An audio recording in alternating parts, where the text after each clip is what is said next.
We have lots of NHL news and trade talk to take a look at today. In the rumor mill today, we focus on teams like Toronto, Montreal, the New York Rangers, and the Pittsburgh Penguins. We have updates on Mitch Marner and Sidney Crosby contract extensions. Plus, we have some updates on Thatcher Demko and his injury situation. Several updates on the Ottawa Senators heading into training camp regarding their injuries and health status, plus some signings in Nashville. And the PWHL has released all their names and emblems for the upcoming year. All that and more coming up next.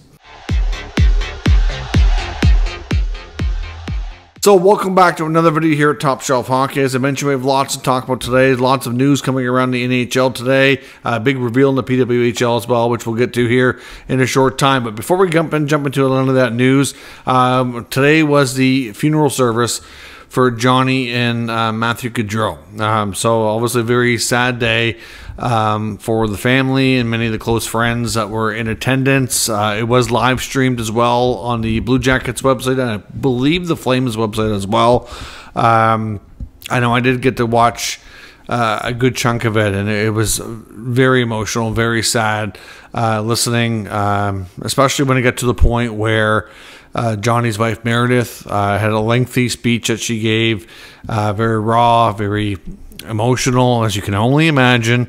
And it was just, I don't know how she found the strength, to be completely honest, to stand up there and talk as long as she did. She told lots of stories, spoke a lot about the history of, her and John and the kids, and just, really covered a lot. Under the circumstances, I just thought she did extremely well holding it all together and whatnot. And she did actually reveal something that most of us, at least those who are not close to the family or to them, wouldn't have known. But not only does John and Meredith have 2 young children, they're about to have a third. Apparently she is pregnant with their 3rd child. Had known, by the sounds of things, not too long before the accident. I think she's 9 weeks pregnant.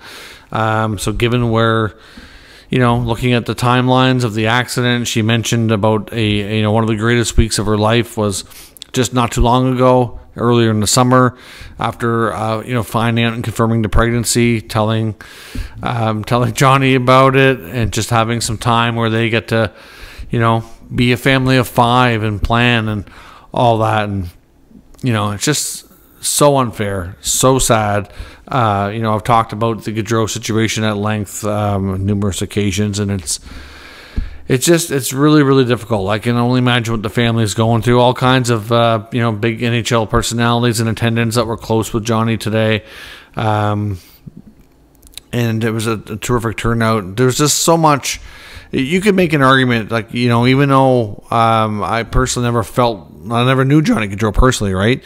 But after hearing all the stories, because you focus on him as a hockey player, when you're obviously a hockey fan, and somebody like me who covers hockey and talks about hockey here online, you focus on these people as players first, right? Because that's obviously your main business. And then, some of them you have an opportunity to kind of get more of a shine a light on their personal life a little bit, and some of them you never really get inside and really get to know them much. But even though I never met them, I never knew them, I feel like I do now, just hearing all these stories, and they're all such good stories. It just seems like John and Maddie were such good people, just some of the best humans you can imagine, and some of the best sons and fathers. So not only was Maddie going to be a first-time father coming up here soon, because obviously his spouse is pregnant as well, but, learning that Meredith also expecting with their 3rd child, it just makes it that much more heartbreaking to hear this whole story and how everything played out. It's just so unfair and so I don't know what to say. If you're ever thinking about having a drink, don't drive. This is so avoidable, so unnecessary. After all this time in education, and I know a lot of places have gone through trying to teach people and educate people that this is not a good idea. We're still seeing drunk driving accidents to this day. And it just completely robbed and gutted this family, which is just so unnecessary and unfair. But obviously, like I said, our thoughts continue to be with the Gaudreaus as they try to find the strength to get through this. I guess for the kids' sake, I guess one thing is there's going to be lots of fond memories of their dad, online, being a hockey player with a highlight reel of, as full as Johnny's is, lots of things there. I just wish they had more time with him as a dad, not just to be able to. It's one thing to watch him as a hockey player, but they're all so young. They have 2 under 2 right now, with a third one on the way. So none of them are going to have any real legit memories of their own of their father, and it's just it's so unfair.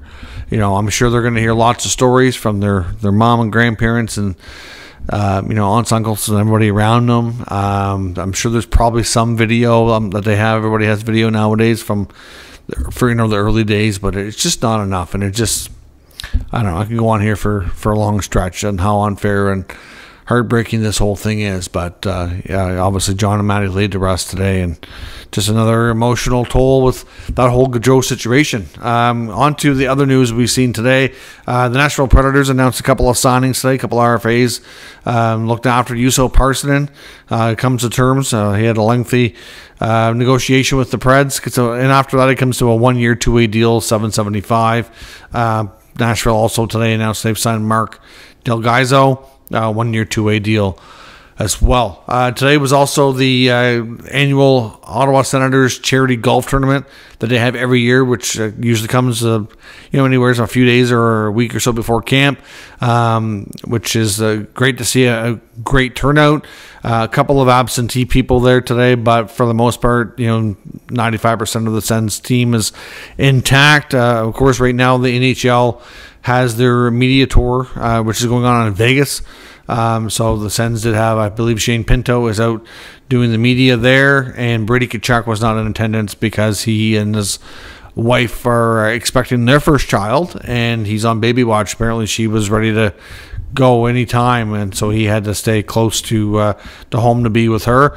I'm sure if it wasn't for her pregnancy and being so far along, that he would have loved to have been at the Gaudreau service today. I'm quite sure his brother was, because I know they were certainly great friends with them for sure. But a couple of good notes for Ottawa. We did learn that Tim Stützle, Josh Norris, and Thomas Chabot are all actually healthy for the first time in a few years. Last year, Timmy Stützle had an injury pretty well. I don't know if it was in camp or it happened early on, but he dealt with it majority of the season. I know in a lot of the videos that you'd see post-game and whatnot, he had a lot of tape on his neck and shoulders, so I don't know the exact extent of what he was dealing with, but he dealt with it for the full year. So he certainly was not 100% for a majority of it, and definitely impacted his play. He still had a pretty good year, but it was down a bit from the year before. So good to hear him back. And of course, Josh Norris, another shoulder injury, which put him out such a long stretch again. And the belief is he's going to be a full participant, 100% ready to go in training camp. And Thomas Chabot revealed that he had a surgery this offseason to deal with a wrist injury, and he's had that injury with his wrist for about 2.5 years. It was his own choice to avoid surgery before, but after dealing with it as long as he has, he felt it was time, and he's glad that he did. It feels way, way better now. And he said if he had known and could have predicted, he would have felt that good afterwards, that he would have taken the plunge and had the procedure done sooner.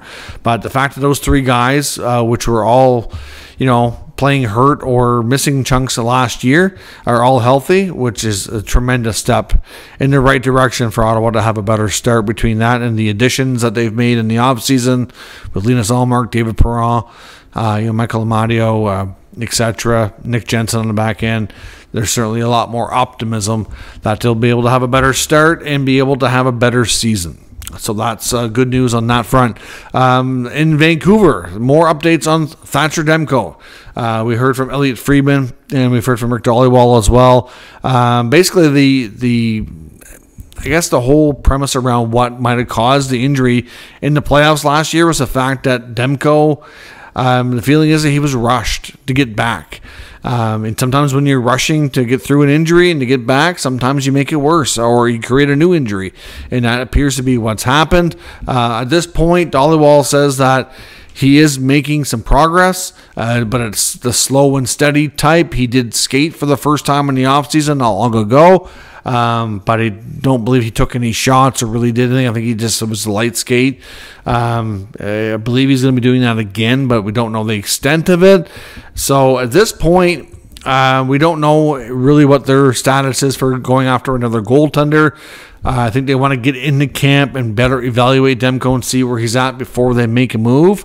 But, at this point, what Friedman said was that they're confident that it's not going to be like super long term. He's not going to get into camp and they're going to announce like, okay, he needs to miss the whole year or half the year or anything crazy. Could he miss the beginning of the year? It seems reasonable that might be a possibility. But how long he'll be out doesn't seem to be too long where he is progressing.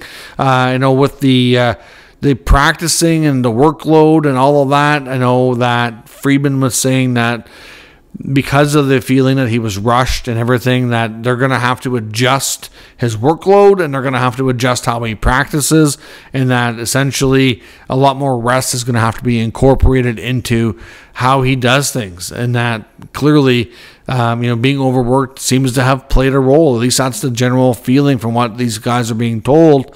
There's some I've seen, not Friedman or Dollywall, but I've seen some others suggest that with the changes we've seen in the goaltending department with former goaltending coach Ian Clark, where he's been kind of reassigned, kind of wonder if they're kind of putting that on him. I don't know. I think to some degree you have to think the head coach, and it's not just one guy. It's not like Tocchet came in last year and just absolutely rode Demko. They've been everybody that's been involved in the Canucks, like, he's been a workhorse for them when he's been healthy, and I think it's taken its toll. It absolutely is. So certainly look for the Canucks, and the rumors around the goaltending is not going to go away until we have a clear-cut answer that Demko and Shelovs are both good to go, or if they get to camp and that's not the case. But I would be surprised if we see a move in the goaltending department with Vancouver before camp starts. But once they get there, depending on what kind of timeline they feel like Demko's dealing with, then we'll possibly see something. Kevin Lankinen's a name to watch. He's certainly still out there looking for work, looking for a contract, and unless he gets snatched up by another team, I suspect he'll be one of the main people they heavily consider here if they need to do that. The 2018 World Junior players that are awaiting trial for the sexual assault case from the London, Ontario situation that happened back in, I guess, what happened in 2018 after when they were celebrating their championship tournament win. Those guys, of course, are all permitted based on court documents. It is confirmed that they're all confirmed to be able to continue working and skip the pre-trial hearings and all that stuff until it gets time to the actual trial. They do not personally have to appear. Their counsel can appear for them, and sometimes for some of it, I believe their counsel can even appear virtually.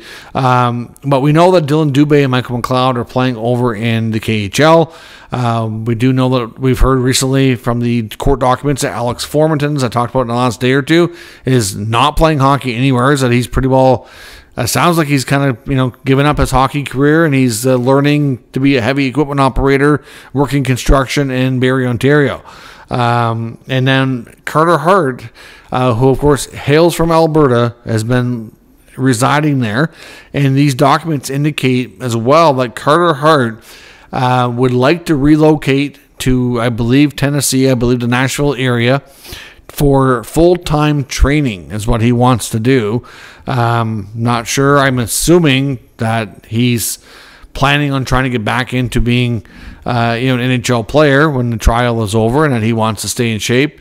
And if he cannot cross the border, the U.S. will not let him in because of the pending charges and the fact that he's waiting a trial for sexual assault. And apparently he's hired an immigration lawyer to help deal with this to see if he can make progress and get that overturned. Apparently there's no gyms or trainers or anything like you can really work with in Alberta. You got to cross into another country and go down to Nashville to really train and get yourself in shape. So sorry, Carter Hart, I don't have a lot of sympathy for you right now that you can't go to the U.S. That's something that's common knowledge. I know within North America, within Canada and the United States, if you have a criminal record or serious charges pending, they are not going to let you cross the border back and forth. So, yeah, I guess you're going to have to wait. I mean, unless, I don't know if immigration lawyer can have that overturned or not, but I don't think there's going to be too much sympathy for the young man as he waits trial. And, I understand the whole innocent till proven guilty thing. If they're proven innocent, then they'll be vindicated, and, whatnot. They'll be able to clear their names. And that's good if they really are innocent, but it does not look good. So we'll see where things go there. The PWHL, in case you're paying attention to the Women's Hockey League, did a big reveal this morning. In the first season, of course, they just had generic names. Toronto, Montreal, Minnesota, New York, Boston, Ottawa, just like we see in Utah. And, of course, after having a long time of marketing research or whatnot, have settled on their team names and colors. The colors that they used last year are all going to be remaining intact, but now they have like a team logo and a name. So we went with the Toronto Scepters. So the Scepters are kind of like a royal theme, like the scepter like a queen would carry around. The Montreal Victoire, of course, with a French theme of victory. The Ottawa Charge, the Minnesota Frost, the New York Sirens, and the Boston Fleet. Some of these logos are pretty cool. Don't love the Ottawa one. It looks like a kindergarten drawing. I'm sorry. Or it looks like maybe the Cleveland Cavaliers and the Calgary Flames logos got together and made a child. I'm not really sure what to make of it. But a year later, and that's what you should come up with. I mean, I've been very supportive of this league, and I will continue to be. I think the women's game deserves a lot of respect. They've come a long way. I've gone to games. I've watched a lot of games on TV. Not trying to disrespect them, but I'm just really shocked that after a year that, for the most part, I like the names. I'll give the names credit. I have no issues with the names. And for the most part, the color schemes and the logos are good. And with Ottawa's, they had, their main color was red, like red and white, with a little bit of black. So, I mean, it's kind of not too far off from what the Senators use. I didn't mind. I like their color scheme. I don't mind their name, the Ottawa Charge, but the logo just, it's cringeworthy. I'm sorry. All the rest of them, I'll give you a thumbs up. I thought for the most part they were pretty good. And they're not all awesome, but I mean, and it's a new league. It's a work in progress. We'll see. All of these names are better than what was rumored a year ago when they were first starting up. There was a lot of speculation about what their team names were going to be, and thankfully none of those were selected. They've all gone in different directions. They've all had them, from what we could see. I think some information was leaked from one of their big partners through Bauer by mistake, that we kind of seen like a Final Four for each city and what was being considered. And I think from what they were looking at from a marketing perspective, I think they made some good choices. And like I said, really outside of the one logo, that's really the only issue I have with any of it on that front. On the Maple Leafs, a couple of notes from TSN insider Darren Dreger. Dreger's been somewhat quiet through the offseason, but he's obviously back and ready to give us lots of info. Of course, Dreger, along with guys like Chris Johnson, are some of the most connected with the Leafs. Dreger also very much an insider when it comes to Mitch Marner. I know if you think back to the Marner contract negotiation from his previous contract that's coming to an end here soon, it seemed like he was getting fed a lot of information directly from the Marner family, probably his dad, Paul. At least that's what a lot of people thought, and I wouldn't be surprised if it is again. But a couple of things. Robertson and Marner are the new main topics that Dregs touches on here in his latest report. It says that the Leafs are trying to sign Nick Robertson, and that they've had head coach Craig Berube reach out and have some conversations with him, trying to reassure him that he will be given every opportunity to make the roster and be successful. With the I don't want to say lack of depth, but where their roster's at with the left wing spots, it seems logical that he should be able to nail down a spot in the top three lines and get regular time. But like I said, he didn't have a terrible year last year. He scored 14 goals, but it just seemed like he had a short leash with Sheldon Keefe. He was moved around a lot, in and out of the lineup. And I think looking at how Berube, operates and the kind of players that he seems to prefer in the history and in the past, I can see why Robertson might think, this guy's not going to like me. I'm not going to get a chance. I just want to go somewhere else.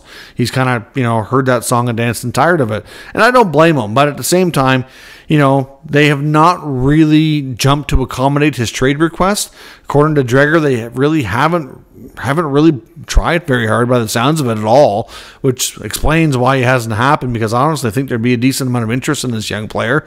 He's got a good shot. He's kind of progressed. I mean, staying healthy is a big part for him as well.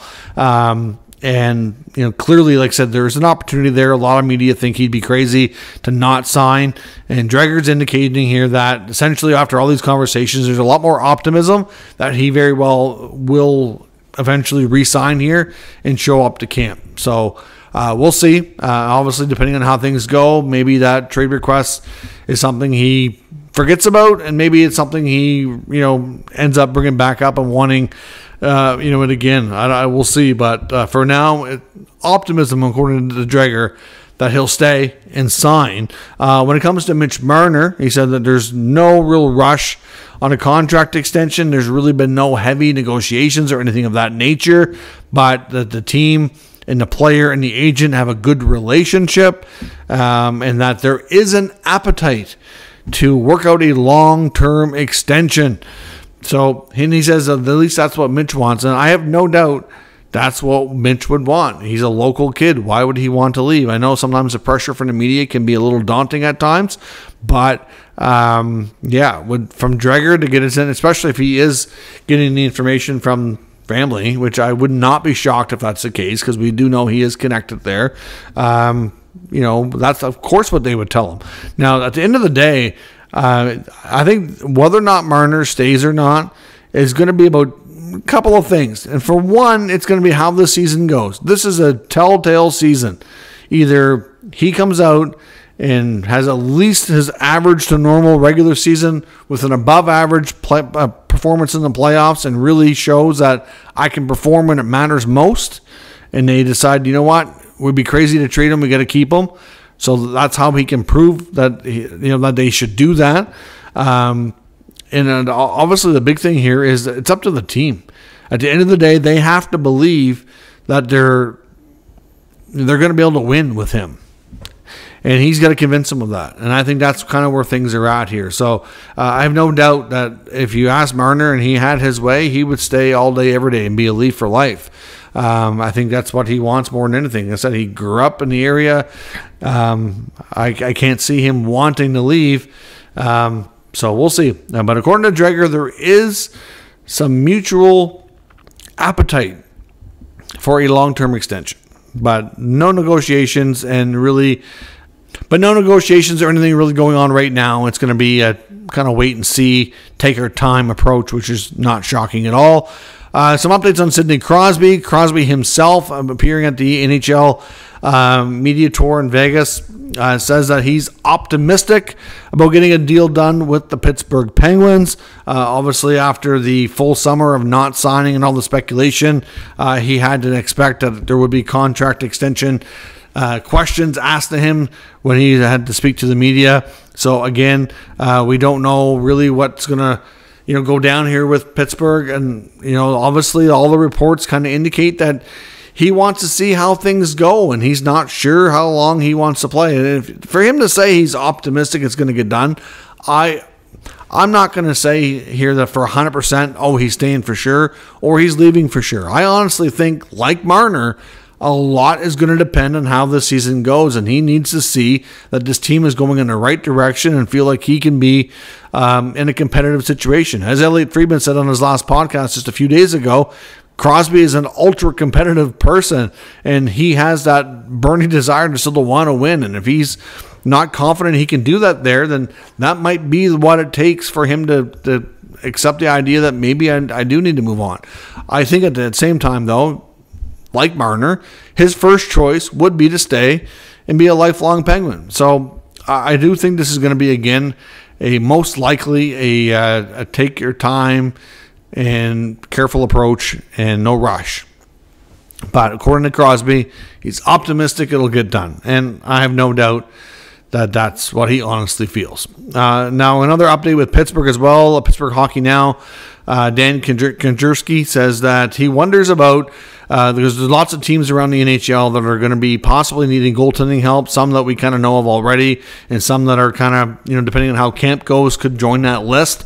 And he does wonder about the Pittsburgh Penguins trying to move one of Tristan Jarry or Alex Nedeljkovic. I would suggest Jarry would be Dubas' first choice, or he wouldn't have re-signed Nedeljkovic this offseason. There was a little bit of surprise in a way when he was brought back. Not that he wasn't a good goaltender for him, or didn't have a decent showing last year, but it was more about, did they really want to come back with the same tandem? And the fact was that Jarry with a longer term deal would be more challenging to move. So do they go in a different direction? And at the end of the day, the answer is no. They brought back Nedeljkovic. They would suspect, after kind of examining the market and what they had for options, they didn't see any reason to really jump into another situation there. But looking at a variety of teams that have goaltending question marks going into training camp, certainly keep your eye on Tristan Jarry. According to Pittsburgh Hockey Now, they feel like Kyle Dubas might see an opportunity that he may not be able to pass up, and he could be on the move. I do think it would be great for a change of scenery for him. I know he's been somebody who's battled a lot of injuries and inconsistencies, and for Pittsburgh, that's going to be a big part of their future and being able to stay competitive as well. And there was also some more articles I came across about Kakko, a few different places, but kind of some of them were making predictions on who could get traded this offseason, or not this offseason, but this going into the season. Some prime names to watch early in the year, and Kakko's name did come up. And of course, once again, linked to the Montreal Canadiens.